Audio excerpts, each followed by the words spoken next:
Hi, class. How's everybody doing? Listen, there's some exigent circumstances that I have to address. As you probably know, I had a leg injury and I had a debridement to a wound. But previous to this, I had about five surgeries. And I tried to avoid surgery at this time. Nevertheless, the debridement that occurred a couple of weeks ago appears not to be sufficient, and I have to go into surgery on Wednesday, April 6th, 2022. Today's Monday, April 4th, 2022, and I'm gonna make these videos and post them on YouTube, so that you do get the lecture and that we don't fall behind. This particular lecture here is going to be for my macro class on Wednesday, both the North Hudson campus and the Jersey City campus. In addition, this will also be for my macro class on Friday, April 8th, 2022, because we're synchronized in the same place. Now, the way I do this, and I've done this before in terms of when we were shut down, there's two parts to the lecture. The first part runs for about an hour and 20 minutes. And the second part runs for like an hour and 20 minutes. And the reason I do that is that ultimately it's easier for me to upload it onto YouTube, if it's not so long. Secondly, it gives you a break, an opportunity. You can, view one part on one day, the second part on another day. Now, what I do is in each part one, which this is part one, and part two, I um I embed a code word for attendance.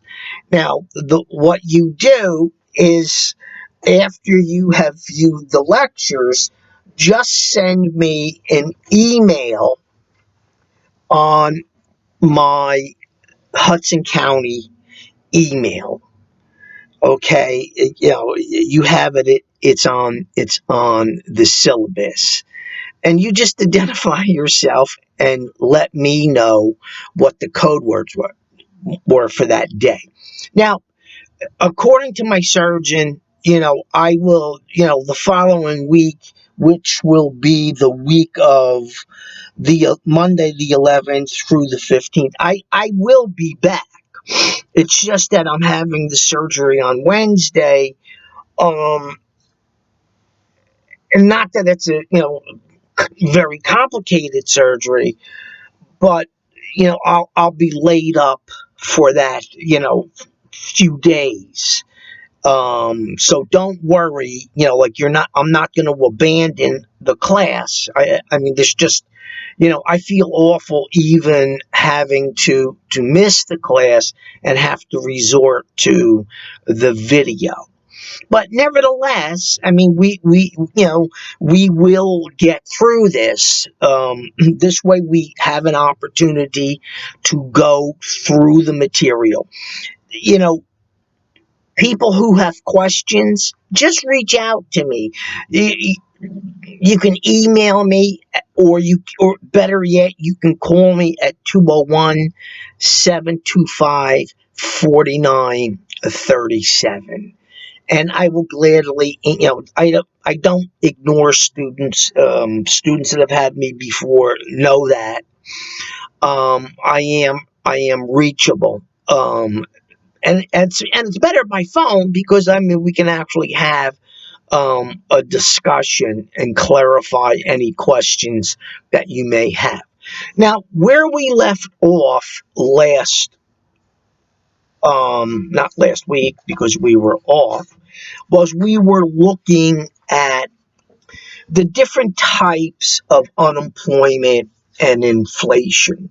And just as a matter of recapping where we were, remember when it comes to unemployment, we have three basic forms of unemployment. And the most obvious and probably the most, I wouldn't say significant, but the most focused on in macroeconomic classes, because we focus on the business cycle itself, is the cyclical unemployment that goes with the business cycle. We're going to start chapter 10 today, and you'll see the significance of understanding cyclical unemployment. It's part and parcel of a market economy. Um, I gave you some handouts, I believe. Yes, I did. That shows you the business cycle. It starts with the peak, it goes through a contraction, which ultimately results in a recession and kind of bottoms out at the trough, which is like the deepest and the darkest, aspect of the recession. And then it goes into an expansion. And we go through that periodically. I also gave you a handout that gives you all of the recessions and the length of the recessions that we had since, I believe, 1950, right up to the Great Recession. Keep in mind that after the Great Recession, when we technically came out of it in 2009, although we weren't, growing, very, very rapidly, we did start to grow. From that point in 2009, if you remember from the previous lecture, right up until March of 2020, when basically the economy didn't go into a recession, but was artificially shut down. That was the longest period of uninterrupted economic growth ever in American history. You got to wonder. I mean, there are no answers to counterfactuals, but you got to ask this question. What if we didn't get hit with the pandemic? Where would we have continued growing and expanding? At what point? You would assume that there would be at some point a contraction, but we may have gotten another 2 years from it. We may have gotten another year from it. So cyclical unemployment, and you should be familiar with this, is just a part of the business cycle. The other two forms of unemployment is frictional and structural. As you remember, structural unemployment is really got to do with changes in the economy. And today, more specifically, labor saving devices and entities in terms of automation, robotics, that basically change how services are delivered or items are produced.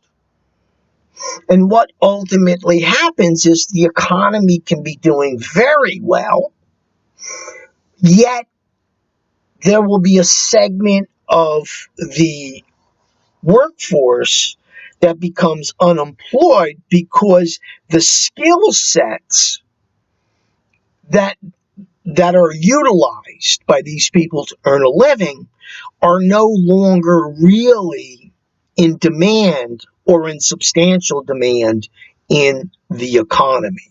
So the economy can be doing very well, but because there are structural changes in the way items are produced, products are produced, or services are delivered, people become unemployed. And then, of course, we have frictional unemployment. Frictional unemployment is that ebb and flow of people into and out of the job market voluntarily. Voluntarily. In other words, it's people make decisions in their life to work or to not to work, and frictional unemployment, aka the natural rate of unemployment, has for years been said to be about 5%. Um, Now today, we have a lower unemployment rate than 5%. Um, However, the labor participation rate is not really all that remarkable in that, it looks like for whatever reason, and it's not precisely determined yet. It seems that once again the workforce shrunk. If you remember from our last lecture, we talked about, losing about 8 million workers post the Great Recession. And, there was some, educated conjecture that it was a lot of people basically retiring, the baby boom generation. Some of it also, when we talk about structural unemployment, it's not just because of changes in the economy and skill sets, automation or robotics. It's also, due to offshoring or outsourcing, where people lose their jobs and they don't really have a marketable skill set at that time to gain employment. But frictional unemployment has always said to be about 5. Whether that will change given, these, I guess you can say, consecutive footnotes in economic history. We had the Great Recession. We came out of the Great Recession. Then we grew for the longest period of time in American economic history. Then we had the shutdown, and now we're rebooting. And you would expect that there would be um, a pretty robust expansion, and that is what we are experiencing. We didn't experience that after the Great Recession when we came out of it in 2009. But yet we're missing workers. It looks like the worst workforce has shrunk. Now, have people decided, once again, another wave of baby boomers? These are people that were born between 1946 and 1964, I believe, yeah, or maybe 63, um, did another wave possibly retire? Um, Once the Bureau of Labor Statistics and the Bureau of Economic Analysis take a look at some of the demographic data that comes in, we will have a better indicator as to why. But for your purposes now, you should be very familiar with the three types of unemployment: cyclical, structural, and frictional. You should also be familiar with the household survey. Um, you should also be familiar with the payroll survey, which again, the payroll survey is used by the Bureau of Labor Statistics, but its value is somewhat limited. Keep in mind, even the household survey used by the Bureau of Labor Statistics also has its limitations. It's the formatting of the questions is rather narrow, and it doesn't pick up underemployment. U3, the unemployment rate, again, that is out there in the media, is what we are exposed to the most. And believe it or not, it's, in isolation, it's not that illuminating. Um, you would always want to look at U3 in relationship to U6, which U6, captures that underemployment segment of the workforce. And remember, what is underemployment? People that are working part-time that want to work full-time. If you're working part-time and that's all you want to work, you're not underemployed.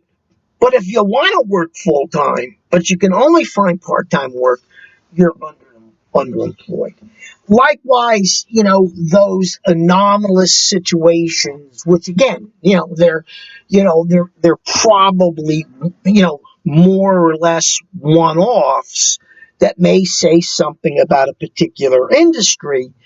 But for your purposes, you should know that underemployment also involves a situation where a person's skill sets and educational level far surpass what they're actually doing in terms of gainful employment.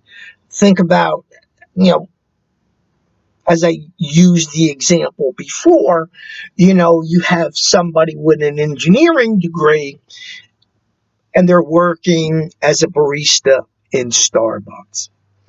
One has to, ask the question, why? Now, there may be something happening in the industry in terms of structural unemployment. That's always a possibility.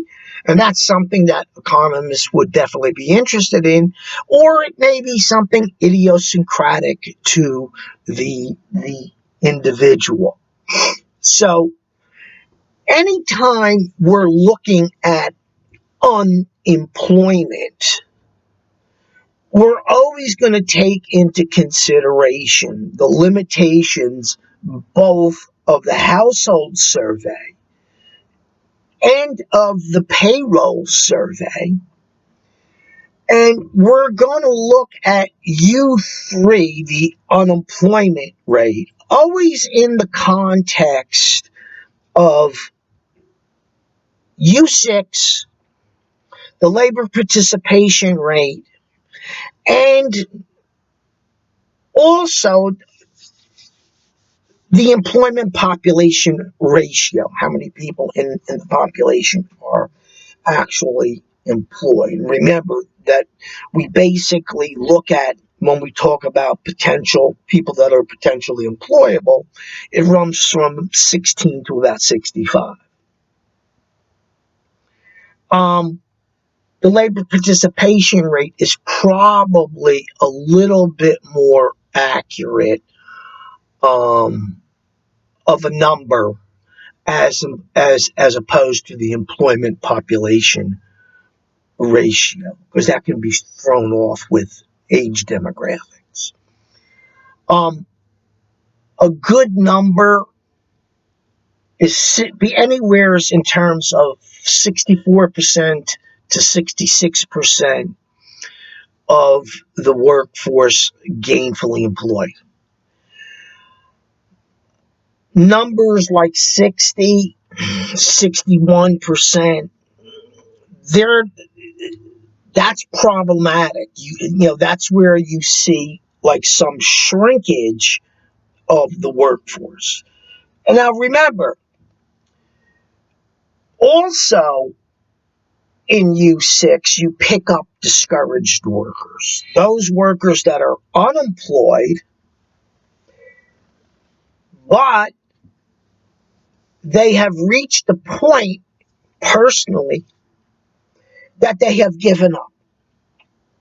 U3 doesn't pick them up, U6 does. So if you look at the criteria that the Bureau of Labor Statistics use, it's in order to be considered part of the workforce, you either have to be employed, and it doesn't matter if you're,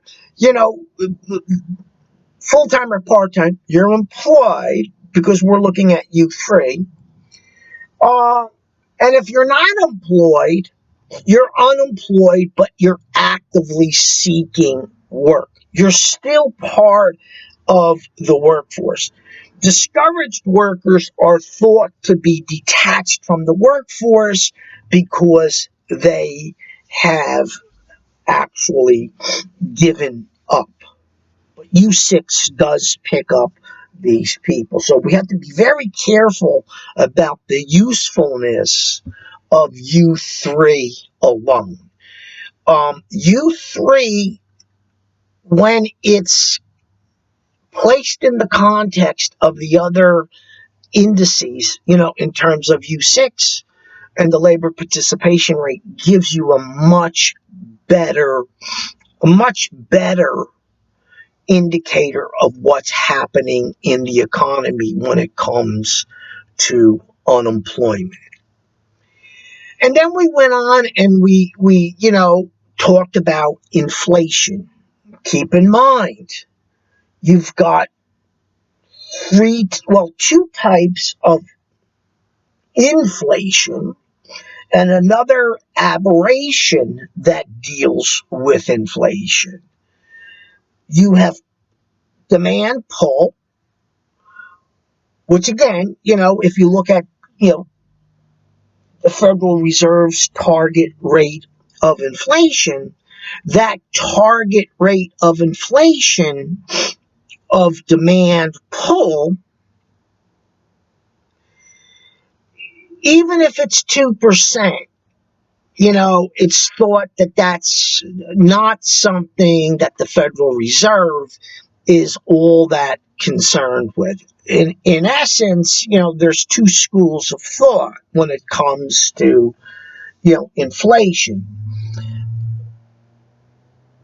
In one school of thought, really directly looks at the fact that inflation reduces the standard of living. Ergo, if inflation reduces the standard of living, any inflation is viewed as pernicious. The Federal Reserve really doesn't follow that model. They follow the model of 2%. And the value of having an inflation rate that varies like from 1.5 to 2% is that the economy still has room to grow, that you still have sufficient aggregate demand that should be pulling the supply side to meet that additional demand. If you have zero rate of inflation, like, you're static. Everything, and again, when I say static, that doesn't mean necessarily homeostasis in the economy, that everything is very good. When I say static, I'm talking about a situation where there's maybe not sufficient demand for more supply. Because if you look at what growth is, it's always additional supply, whether it be product or whether it be service. So with that demand pull inflation, it gives us a little bit more room to grow. But also take note that, higher prices alone, it's naive to think that higher prices alone will induce demand, will induce supply, meeting that additional demand. The supply side is basically looking at return on investment. What can erode profit margins, notwithstanding the attractive price that a little bit of demand pull inflation may induce, is what is the tax structure and what is the regulatory structure at that time? Because ultimately, the transactional costs of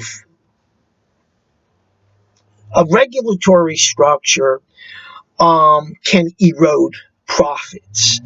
Likewise, in terms of tax structure at that particular time. So what I'm saying is, you may have demand pull inflation, but if you have an oppressive tax structure, and you have an oppressive regulatory structure, you can have all the demand pull inflation in the world, and that's what you're going to get. What you need is a connectedness between the demand pull inflation, a lack of regulatory obstacles, and a tax structure that's sufficiently low enough that the ultimate profit margin that's going to be realized by the supply side actually does induce the supply side to meet that demand pull inflation. But high prices alone, and that's where I think many people make a mistake, that demand pull inflation by itself is going to stimulate supply. Well, it's going to stimulate some supply. I mean, companies and different industries, operate with different profit margins. And then, of course, we have cost push inflation. Cost push inflation is where we kind of look at the situation as something happening in the supply chain, but not necessarily being induced by demand. For example, if you have a negative supply shock of anything, whether it's a service, a product, whatever, if you have a negative supply shock, meaning supply is cut for whatever reason, and demand is relatively static, you're going to have a cost push inflation. Prices will go up because you have less supply than you have demand. Make the distinction, and it's not a perfectly clear distinction between the CPI, the Consumer Price Index, and the PPI. Now, the PPI, Producer Price Index, when you start looking at what the costs of the factors of production, the raw materials, labor costs, transportation costs, when you start looking at the Producer Price Index, if it's going up and you're beginning to see the CPI go up, that may be an indicator that you've got some cost push inflation there. Keep in mind, they're not mutually exclusive. You can have demand pull and a mixture of cost push. But the PPI is definitely a better indicator that it might be cost push inflation. Demand pull, if you look at monetary policy and you look at fiscal policy, when we're trying to contract the economy, and this can be dangerous at times, contractory fiscal policy, raising taxes and cutting government spending, seem to be pretty efficacious. Likewise, with monetary policy, that's contractory, where you shrink the money supply, and you're going to ultimately push interest rates up. Seem to be much more effective than when fiscal policy is expansionary, and monetary policy is expansionary. It seems that we can contract the economy a little bit easier. One of the problems is that when you are contracting the economy, you can overshoot and actually tip the economy into a recession. Because when it comes to expansionary fiscal policy, expansionary monetary policy, you have those issues of operational lag. If we kick money into the economy and we want consumers to spend it to spark demand, do they spend it or save it? And in what proportion? What is the money multiplier at that time? Likewise, when interest rates go down, we want people to purchase, especially when it comes to durable goods. But again, you can have that concept of pushing on a string. You could have really low interest rates, but if you don't have the business sector and you don't have the consumer sector interested in borrowing, and or the banking sector interested in lending, it's not gonna work. You're gonna have such substantial operational lag that it falls flat. That doesn't seem to happen on the contractory side of either fiscal or monetary policy. Now, I know I'm going a little bit quick here because I'm just trying to pull together some of the concepts that we have previously discussed. But I want to familiarize yourself with, because we haven't been together for what, like a week, and sometimes new concepts, repeating new concepts to students has its benefits. Um,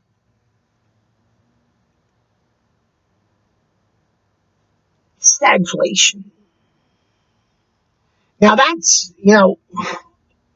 really is the double whammy in terms of really getting hit. Now, with the horribles of both inflation and high unemployment. During the 70s was a period of time where economists most certainly became very well aware of there's another type of inflation other than demand pull. Because remember, the trade-off was thought to be absolute. If you have high unemployment, meaning the economy sucks, and demand is down, and inflation was viewed from a demand pull perspective, you couldn't have inflation.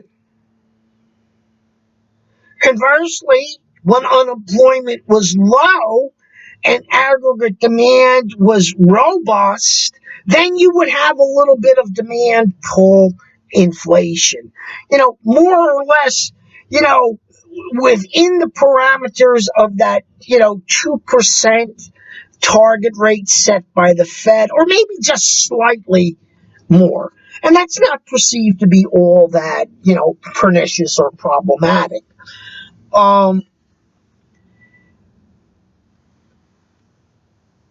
What they missed was cost push inflation really doesn't have a whole lot to do with aggregate demand.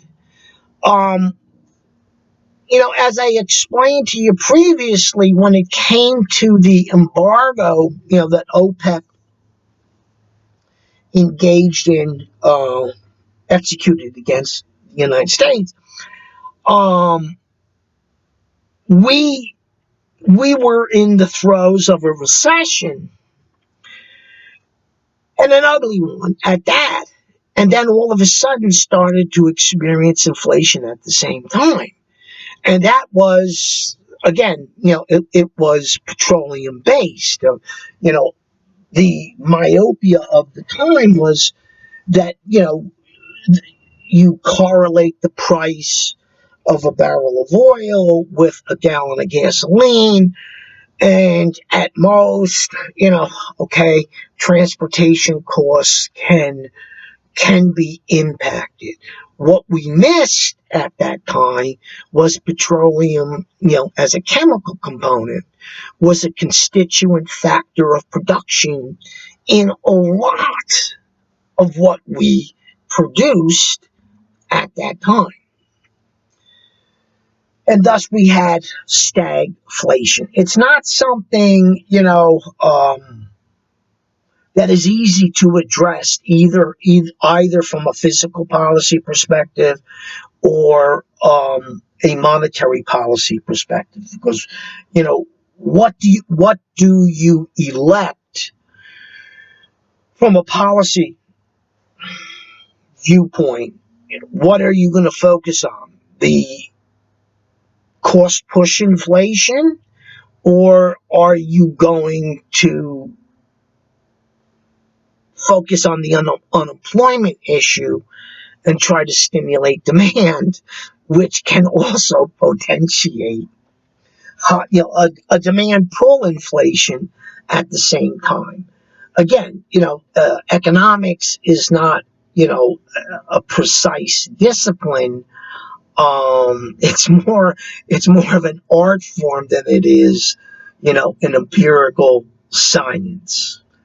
And I think you should know that by this point, because if it was somewhat even close to precise, we wouldn't have to worry about recessions. We wouldn't have to worry about inflation, because the policy that would be coming out of the Fed or coming out of Congress in terms of fiscal policy would manage to do the trick.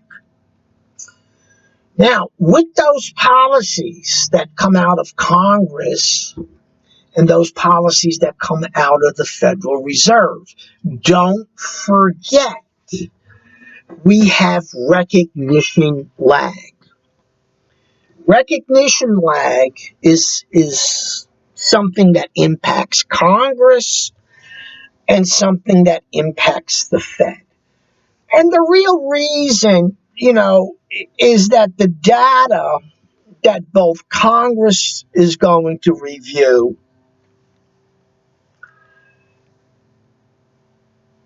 and the Fed gets from their own,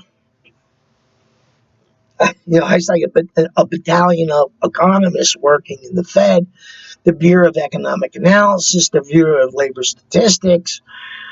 It's primarily the same. It's the same data. And recognition lag can basically be summed up as too little, too late, or too much, too soon. When do we recognize, like, for example, that we may be headed towards a recession? We may be in the recession, and not have a full appreciation for it.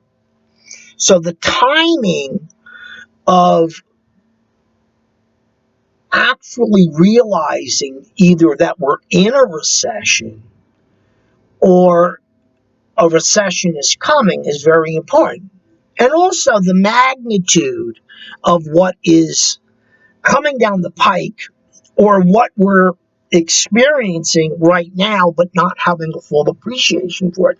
For example, just say you have a situation where all of the data coming out of the Bureau of Economic Analysis, the Federal Reserve, the Bureau of Labor Statistics says, look, what's coming down the pike is going to be a horrible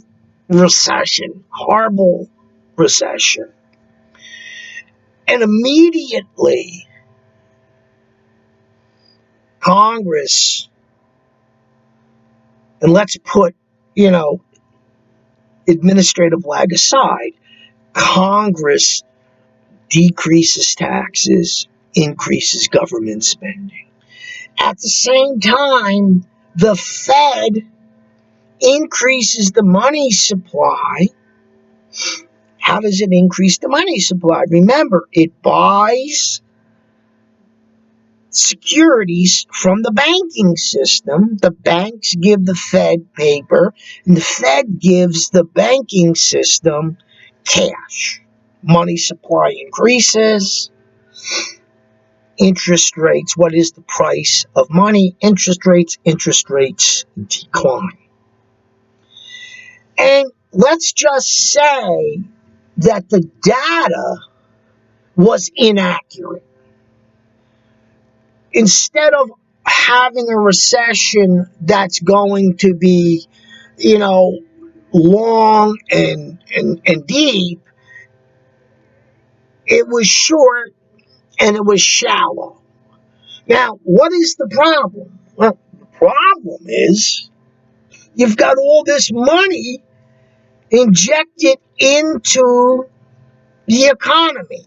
And what can result from that? You should remember inflation. So both the Federal Reserve and Congress suffer the consequences, the impediment of operational lag. Knowledge, and when you obtain that knowledge, um, is important in terms of effectuating either monetary policy or fiscal policy.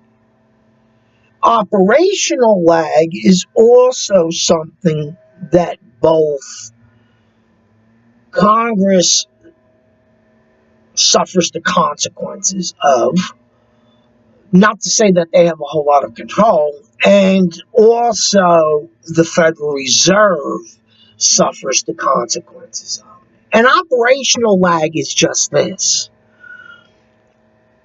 Do we, as consumers or businesses, do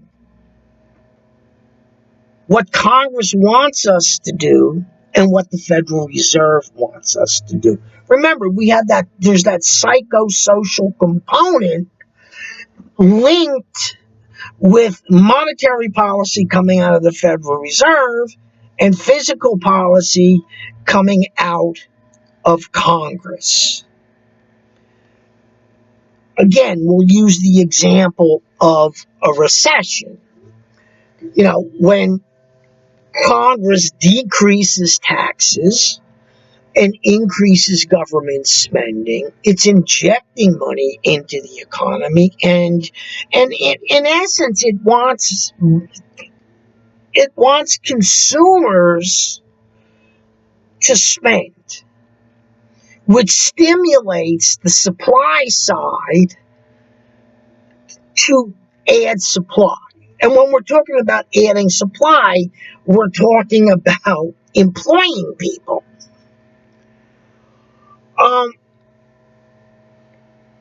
Usually, on average, we say the money multiplier is about 75, meaning for every $100 that people appreciate due to a tax decrease and or an increase in government spending, people basically will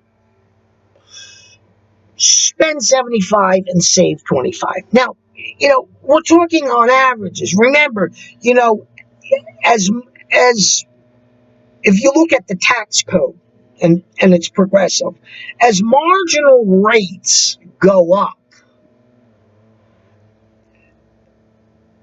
the consumption function goes down and the savings function goes up. Conversely, when you go down the scale of marginal rates, people who earn less, when they get that tax decrease or increase in government spending, have a tendency to spend more as opposed to save more. So that's why that number of 75 as the money multiplier is somewhat flexible. But nevertheless, that's what is expected when Congress is engaged in expansionary fiscal policy and the Federal Reserve is engaged in expansionary monetary policy, that they're going to get a money multiplier of 75. Well, if for some reason, a horrible pessimism that has overtaken the consumer base and the business sector, and the money multiplier is far less. That's operational lag. What if we get that tax decrease and we save it? We sit on it. We don't spend it. That's operational lag on the fiscal policy side. On the monetary policy side, the operational lag would be interest rates would be so low that normally they would induce both consumers to purchase durable goods and stimulate the supply side to order additional capital plant.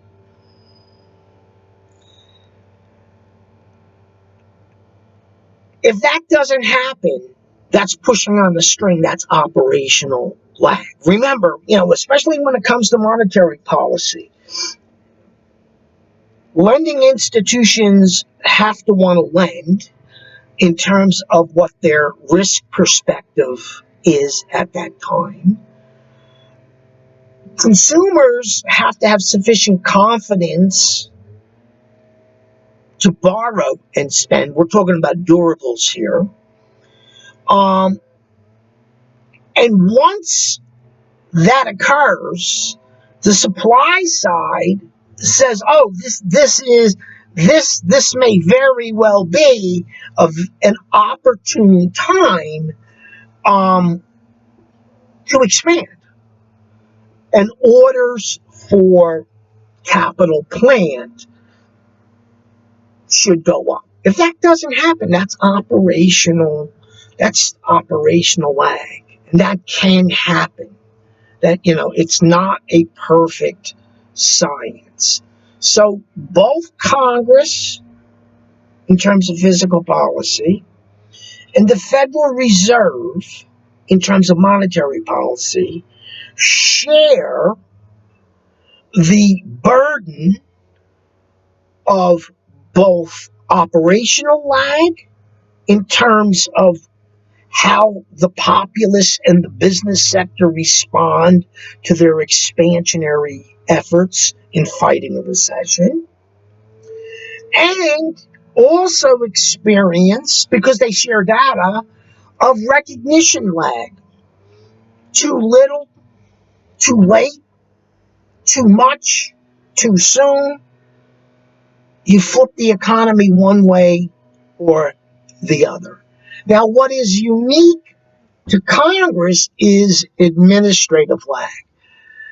Now, keep in mind, and I know I've mentioned this to you before, I'm not crazy, but my point is sometimes repetition, especially when a new subject, like economics, it's good to reinforce the basic concepts again and again in the lecture so that, at the end of the semester, people get it. This is not, the difference between teaching, say, U.S. History 1 and 2 and economics is that with U.S. History 1 and 2, people already have a foundational basis, and a lot of it is relearning or tweaking up the critical analysis.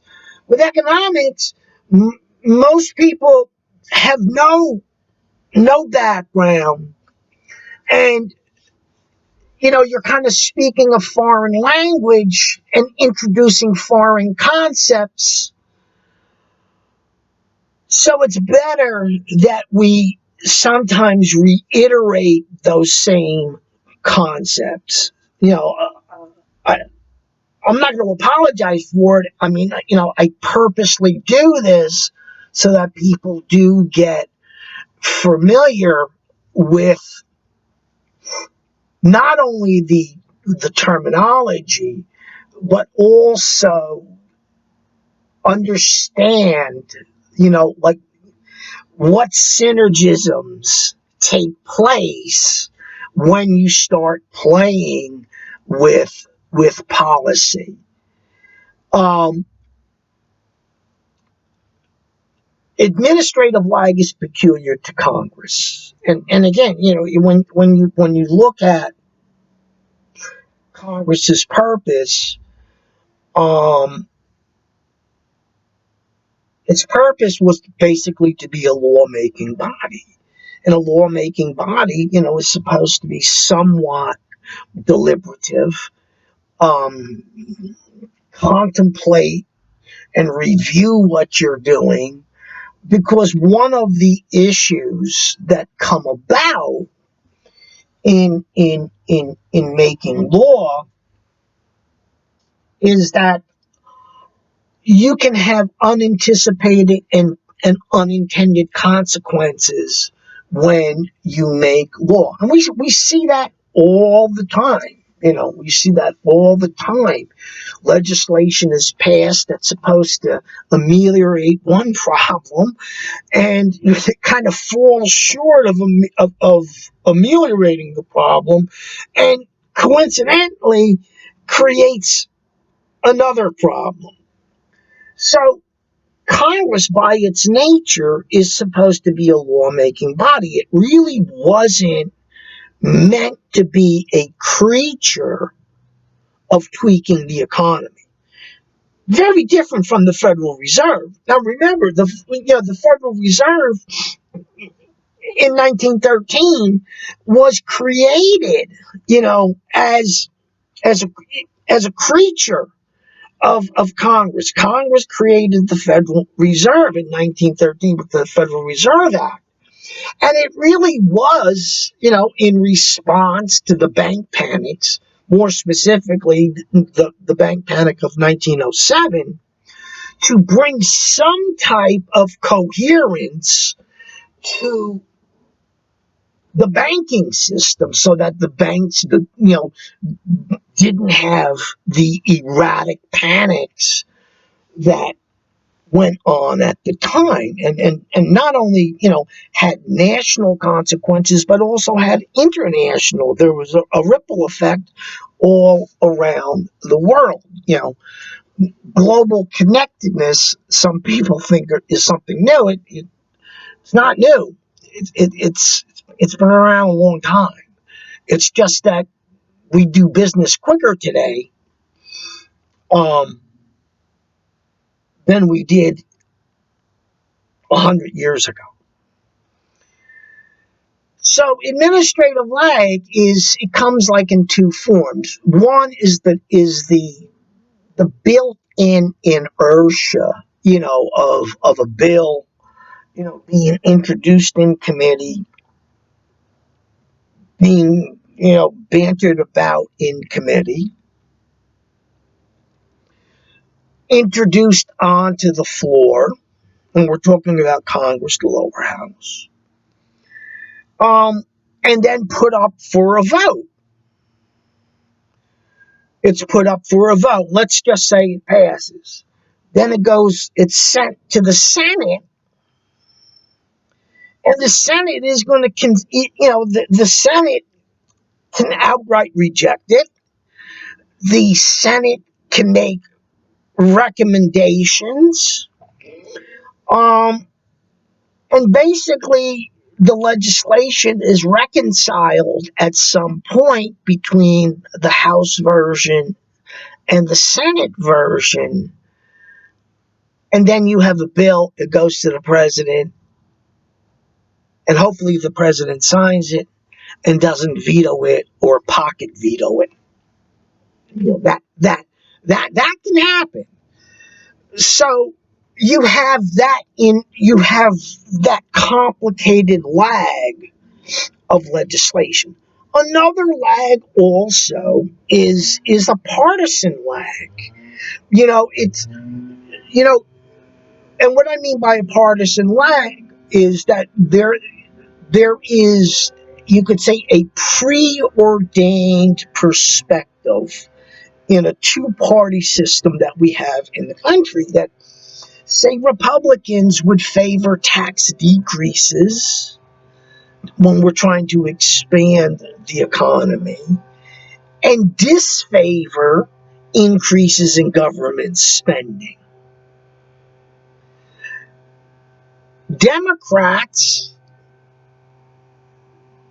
may not be all that thrilled with an across the board tax cut and may be more inclined to look at increases in government spending in terms of being expansionary.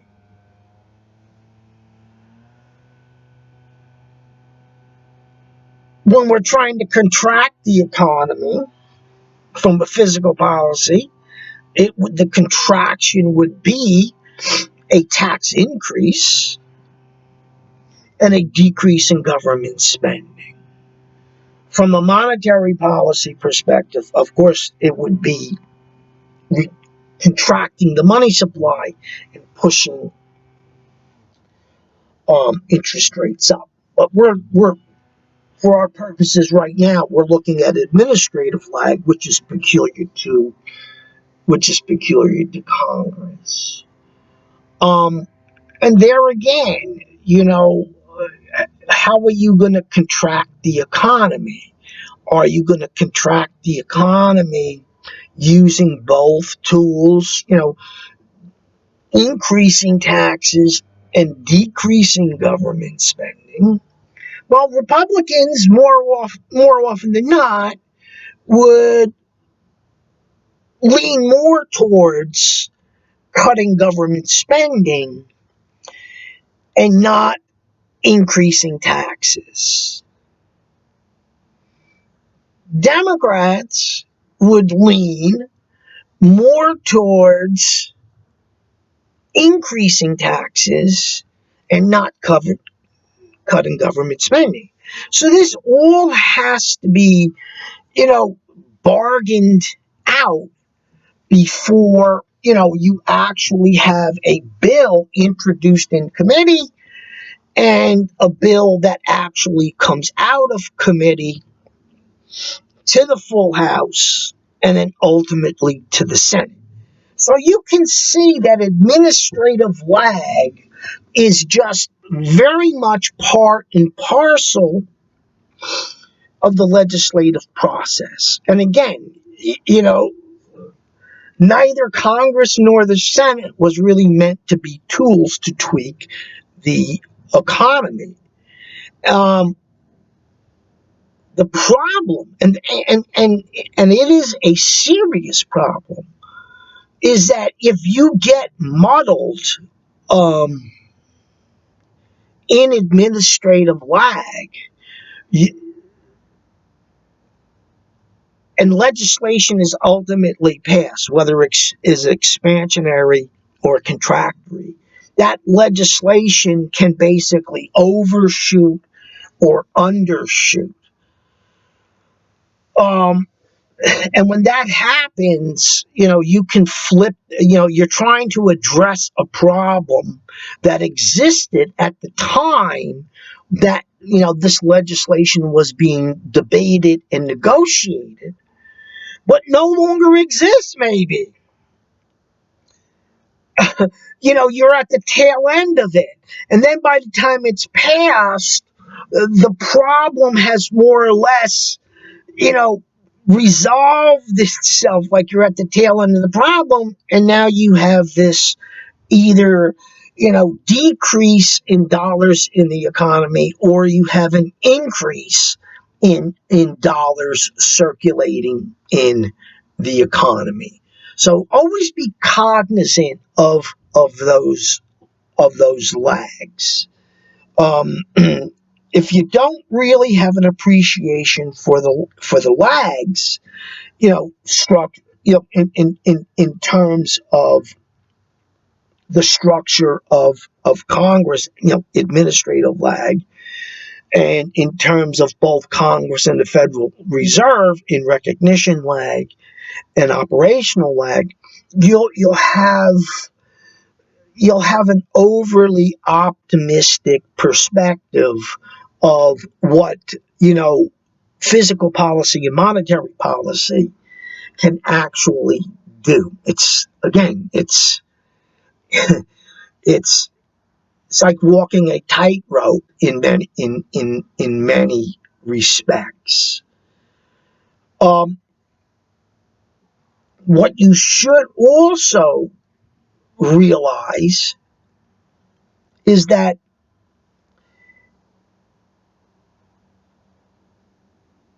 when we're dealing with inflation, one of the problems that does come about when you're trying to, deal with inflation you're looking to contract the economy. There's always risk. You can flip the economy into a recession if you overshoot on your contraction, whether it's coming from the monetary policy side or from the physical policy side. Uh, Not being able to parse out with any great precision the difference between cost push and demand pull inflation is also an impediment in terms of hitting the target with precision.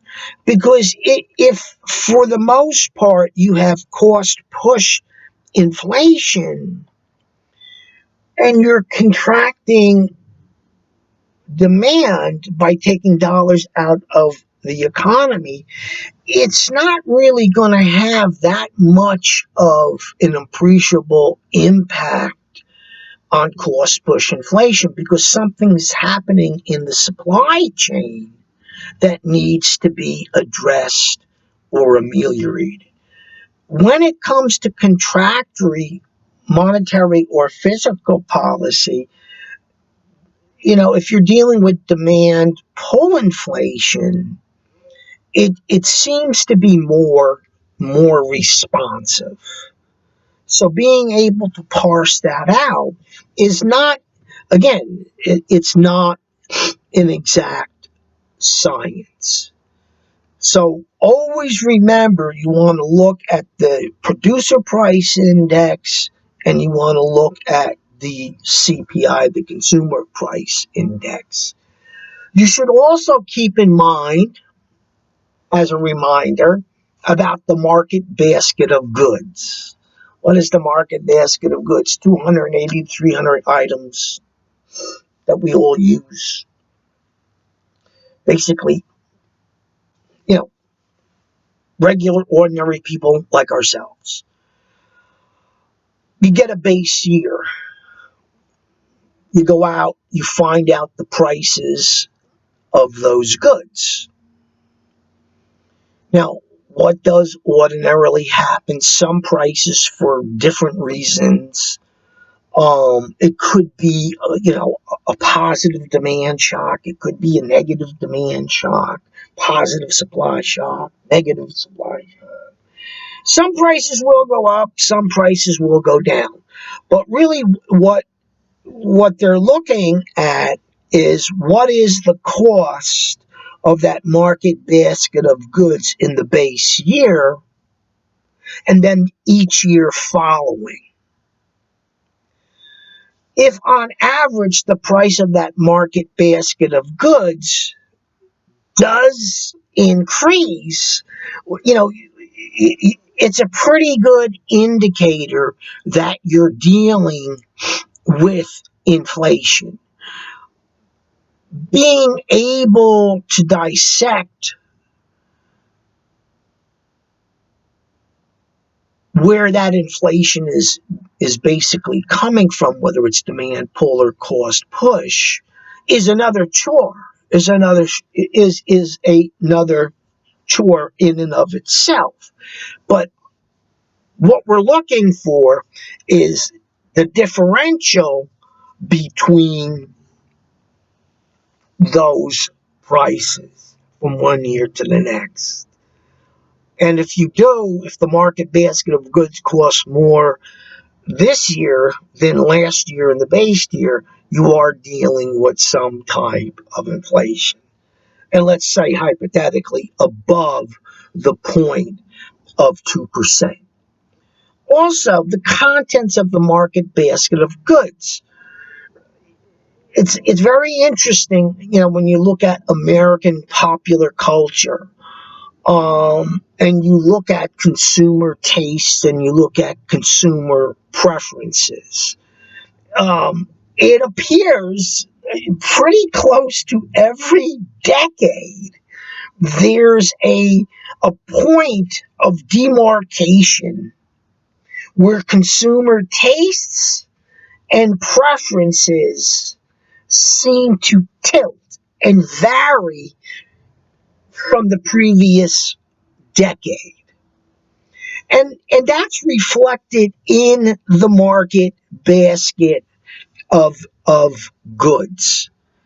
Um, Keep in mind, you need to make the distinction between durable goods and non-durable goods. I hope this refreshes your recollection, because in part 2 I'm going to jump to chapter 10.